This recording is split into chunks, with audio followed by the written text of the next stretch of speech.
date is February 28th, 2026.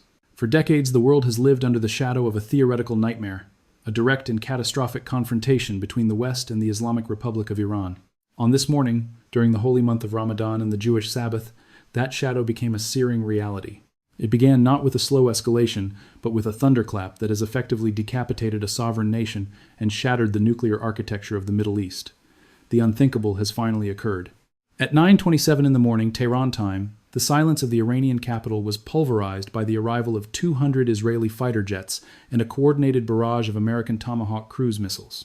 This was Operation Roaring Lion, known to the Pentagon as Operation Epic Fury, and its objective was as simple as it was audacious: the total removal of the Iranian leadership and the permanent neutralization of its nuclear ambitions. The primary target was a fortified compound in downtown Tehran, where the highest echelons of the Iranian state had convened for an emergency meeting. For 37 years, one man has stood at the absolute center of this system, acting as the superglue for the entire Shia axis of resistance. Now, that man is gone. Multiple sources, including a senior Israeli official and United States President Donald Trump, have confirmed that Supreme Leader Ayatollah Ali Khamenei is dead. He was buried beneath the rubble of his own fortress, a victim of a strike so precise it bypassed decades of Iranian defensive planning. But Khamenei was not the only one. The strike was a surgical decapitation of the entire command structure. Among the dead are the commander of the Revolutionary Guards, the defense minister, and the chief of staff of the armed forces. In a single morning, the Islamic Republic has been transformed from a regional powerhouse into a leaderless state in total disarray. As the smoke rose over the smoldering remains of the presidential palace and the Ministry of Intelligence, the second phase of the assault was unfolding hundreds of miles away, deep beneath the mountains of the Qom and Isfahan provinces. For 15 years, Western analysts had studied a single ventilation shaft at the Fordo enrichment facility, a site carved 80 to 100 meters into solid rock and reinforced concrete. It was designed to be indestructible, a cathedral of nuclear defiance that no conventional bomb could touch. However, the United States utilized the GBU-57 massive ordnance penetrator, a 30,000-pound bunker buster designed for this exact moment. These bombs did not just hit the mountain, they were threaded through the facility's own architecture, detonating inside the centrifuge halls and triggering a catastrophic shockwave that has likely obliterated Iran's ability to enrich uranium for the foreseeable future. While the military victory appears absolute on paper, the human and geopolitical consequences are only beginning to surface. President Trump has issued a direct appeal to the Iranian people, declaring that the hour of their freedom is at hand and urging them to seize their government once the bombing stops. Yet, as celebrations erupt among exiles in London and Los Angeles, the reality on the ground in Tehran is one of panic and dread. Communication networks are down, the internet has been severed, and ordinary citizens are caught between the falling debris of their own defenses and the fear of what comes next. The Iranian regime, though wounded, is not yet extinguished. From the shadows of the remaining command bunkers, a vow of final revenge has been issued. The regional proxies are activating, oil markets are in shock, and the world is now holding its breath, waiting to see if this is the end of a regime or the beginning of a global conflagration. The fires had barely begun to spread across Tehran before the skies over the Persian Gulf were illuminated by the signature of 1,000 retaliatory strikes. This was True Promise 4, a massive and synchronized surge of Iranian military might that proved the capacity for violence of the regime did not die with its supreme leader. Within minutes, the conflict had transcended the borders of Iran and Israel, engulfing 6 Arab nations in a storm of ballistic missiles and suicide drones. In Abu Dhabi, the capital of the United Arab Emirates, the silence of the afternoon was shattered by 5 rapid-fire explosions that rattled windows for miles. One civilian, a Pakistani national, was confirmed killed as missile debris from a successful interception rained down on a residential neighborhood. The Emirati Ministry of Defense reported that its air defenses engaged and destroyed 132 missiles and 195 drones in a single day. But the sheer volume of the attack ensured that total safety was an illusion. In Dubai, a global hub of commerce and luxury, the unthinkable became visible to thousands of tourists. Falling debris struck the iconic Burj Al Arab Hotel, igniting a fire on its facade, while the Fairmont Palm Hotel was hit, leaving 4 people injured. Smoke rose from the Palm Jumeirah as the city's international airport sustained damage to a terminal concourse, forcing a total closure of the airspace. Further south, in Qatar, the ground shook as salvos of missiles targeted the Al Udeid Air Base, the forward headquarters of United States Central Command. In Bahrain, The Jufair district, housing the United States Navy's Fifth Fleet, was hit, prompting emergency evacuations of residents. This was the final revenge promised by Ali Larijani, the most senior official to emerge from the wreckage of the Iranian government, who vowed that the United States and its partners would be taught an unforgettable lesson. In Saudi Arabia, missiles struck the capital of Riyadh in the eastern province, a direct blow to the kingdom that had privately urged the United States to strike first. Kuwait International Airport also reported a drone strike that damaged a terminal and injured airport employees, bringing regional travel to a complete standstill. The strategic centerpiece of this retaliation, however, was not measured in craters, but in the flow of global energy. Iran officially announced the closure of the Strait of Hormuz, the most critical maritime artery of the world. Through this narrow passage, 20 million barrels of oil, representing 20% of the supply of the world, pass every single day. By mining the waters and deploying fast attack boats and submarines, the remnants of the Revolutionary Guard have effectively placed a noose around the neck of the global economy. Oil markets are already in a state of freefall, with analysts predicting a price shock that could paralyze Western nations if the passage is not cleared within days. Even as the United States military claims to have conducted 900 strikes in just 12 hours, the Iranian leadership, currently led by Larijani, is proving that a wounded regime can still set the entire region on fire. What began as a surgical strike to decapitate a regime has now transformed into a multi-front war of attrition, stretching from the Mediterranean to the Arabian Sea, where the political benefits of the assault are being rapidly eroded by the immense cost of the Iranian response. The world now watches as 2 carrier strike groups and over 200 warplanes struggle to suppress a retaliation that is as distributed as it is deadly. In the early hours of this massive escalation, the world witnessed an engagement that military historians will study for decades, the clash between the future of warfare and its aging past. A single American F-35, callsign Reaper 1, encountered 6 Iranian 4 Phantoms off the coast of Bushehr. While the Iranian pilots were seasoned veterans, they were flying aircraft held together by cannibalized parts and decades of mechanical ingenuity bordering on art. In an engagement that lasted just 8 minutes, the F-35 eliminated all 6 targets without ever being detected, utilizing its stealth and superior radar to create what experts call a technological abyss.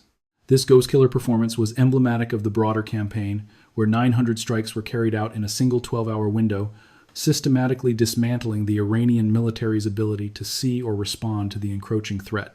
This was the backbone of Operation Epic Fury, a mission designed to neutralize the hardware of the Islamic Republic while its software was being deleted in the heart of Tehran. The tactical heart of this operation was a wildly bold daytime assault, a departure from traditional military doctrine that favors the cover of darkness. Commanders moved up the timeline based on intelligence that confirmed a rare gathering of 5 to 10 of the most senior Iranian military and political leaders at the Supreme Leader's compound. While the Ayatollah and much of the A-Team leadership were reportedly killed in the initial strike, several key figures managed to survive the carnage, including Ali Larijani, the head of the Supreme National Security Council. Larijani has since emerged as the face of a desperate and newly radicalized government, appearing in interviews to vow that the United States and the Zionists have burned the heart of the Iranian people and will face a retaliation unlike anything experienced in history. This surviving B-team is now tasked with managing a succession crisis, while the nation's infrastructure is systematically taken apart by the largest strike formation in the history of the Israeli Air Force. However, the most controversial question of the conflict remains unanswered. Did the bunker busters actually finish the job? While President Trump declared the nuclear program obliterated, leaked preliminary assessments from the Defense Intelligence Agency suggest a much more sobering reality. Satellite imagery captured 16 cargo trucks leaving the Fordo facility 3 days before the strikes, reportedly carrying 400 kilograms of uranium enriched to 60% purity to an unknown location. If this material survived the midnight hammer strikes, the operation may have only set the Iranian nuclear clock back by 3 to 6 months, rather than permanently ending the threat. The White House has dismissed these reports as fake news, but the ongoing deployment of 2 carrier strike groups and the positioning of 6 B-2 bombers at Diego Garcia suggest that the Pentagon is not yet convinced the nuclear genie has been put back in the bottle. As the air campaign enters its next phase, the region is bracing for the activation of the remaining layers of Iranian defense. In Israel, a special and permanent state of emergency has been declared, with 70,000 reservists called to active duty and the country's airspace closed to all civilian travel.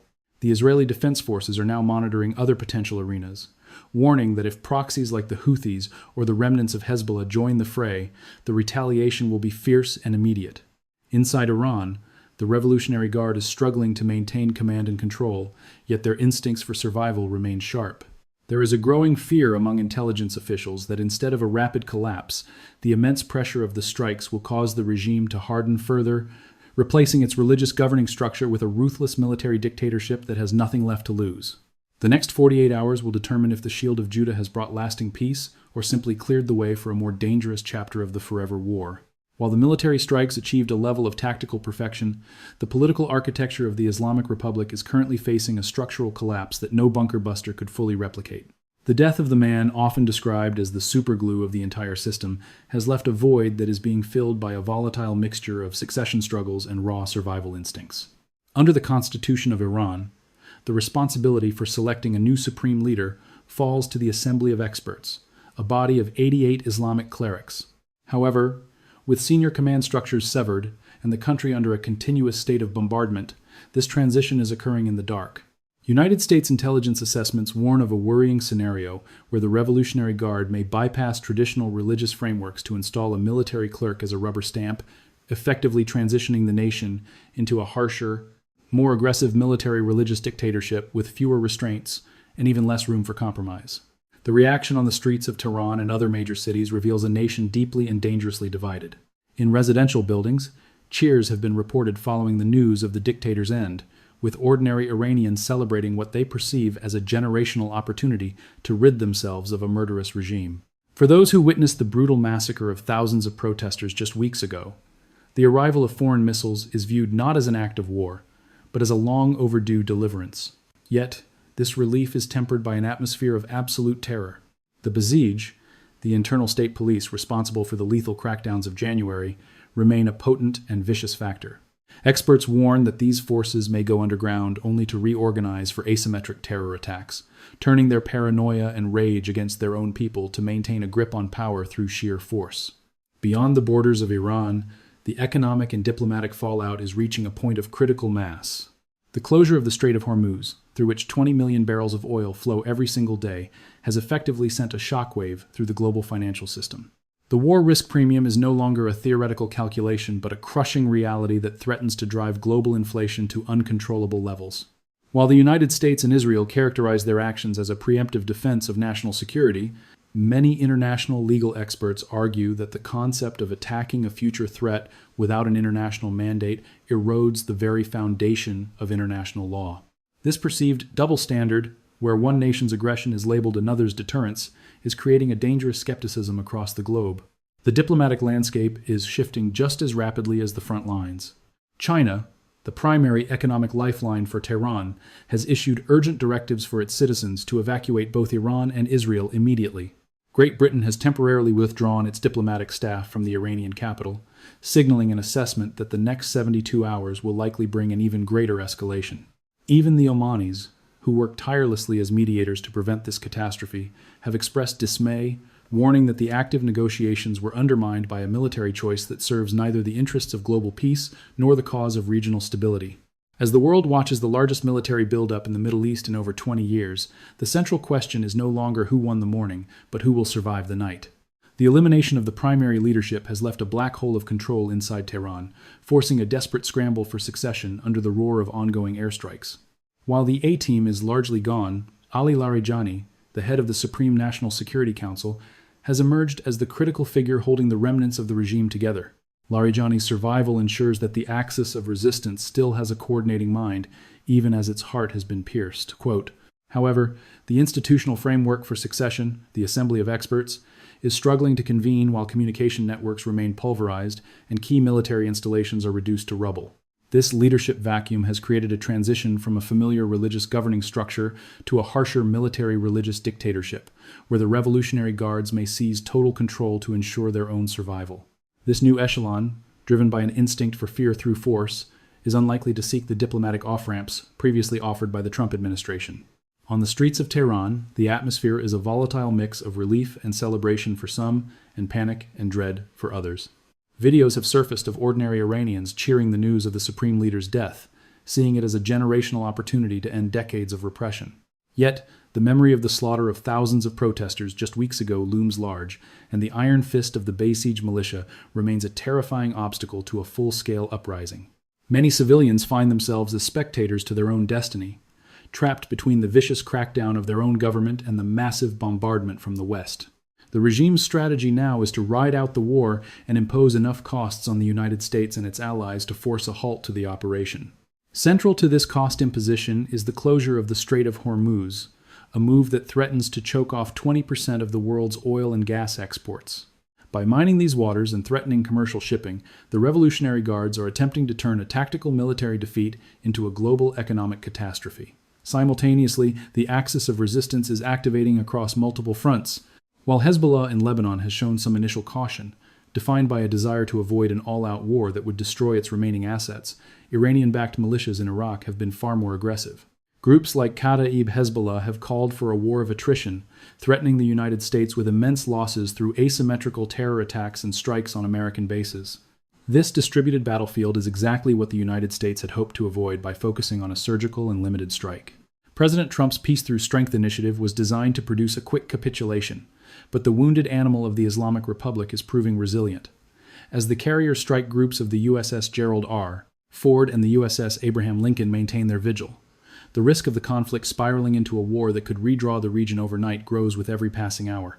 The diplomatic backchannels, once mediated by the Omanis in Geneva, have been completely cast aside in favor of military action, leaving no clear path to a ceasefire. The world is now witnessing a historical window of opportunity to change the balance of power, but the price of that change is being written in fire across 7 different nations. The sun sets over a Middle East that is fundamentally unrecognizable from the one that existed only 24 hours ago. While the tactical success of Operation Epic Fury is undeniable, the strategic landscape of the day after remains a territory of jagged uncertainty. Ali Larijani, now the most senior civilian official standing, faces a nation where the entire command structure was severed in a single morning. The Assembly of Experts is legally tasked with finding a successor to a man who held absolute power for 36 years, but with airstrikes continuing overhead, the traditional process of selection is paralyzed. Intelligence assessments suggest that real power may now consolidate within the senior military echelon of the Revolutionary Guards, potentially transitioning Iran from a religious theocracy into a blunt military dictatorship with even fewer restraints. This hardening of the regime could lead to increased regional aggression rather than the peaceful reconstruction the West envisions. In the streets of Tehran and among exiles from London to Los Angeles, there is a profound sense that the Islamic Republic is facing its most existential crisis since the revolution of 1979. For many Iranians, the death of the supreme leader represents a generational opportunity for freedom, a moment some leaders have described as a gift to the Iranian nation. Yet, the cost of this opportunity is written in the rubble of a primary school in Minab and the smoldering remains of civilian infrastructure across the Gulf. The closure of the Strait of Hormuz has turned a regional conflict into a global economic emergency, as 20 million barrels of oil are held hostage by the threat of naval mines and fast attack boats. While Vice President J.D. Vance insists there is no chance of a long or protracted war, history warns that air power alone rarely achieves stable regime change without a ground campaign that the American public explicitly does not desire. The humanitarian toll of this single day is already staggering, with over 200 people confirmed dead and hundreds more injured across multiple provinces. In Israel, millions of people remain in bomb shelters as the threat from the remaining rockets of Hezbollah and the drones of the Houthis persists, even as their central sponsors in Tehran struggle to maintain control. This is the ultimate gamble of the current administration, the belief that overwhelming military force can shatter a decades-old theocracy without triggering a full regional configuration or a wave of instability that reaches European shores. Whether this leads to an enduring peace anchored by the expansion of the Abraham Accords or a forever war of unintended consequences remains the most critical question of our time. As the world monitors the smoldering skyline of Tehran, the only certainty is that the old order has been destroyed. The future of 90 million Iranians and the stability of the global economy now hang in the balance of what transpires in the next 72 hours.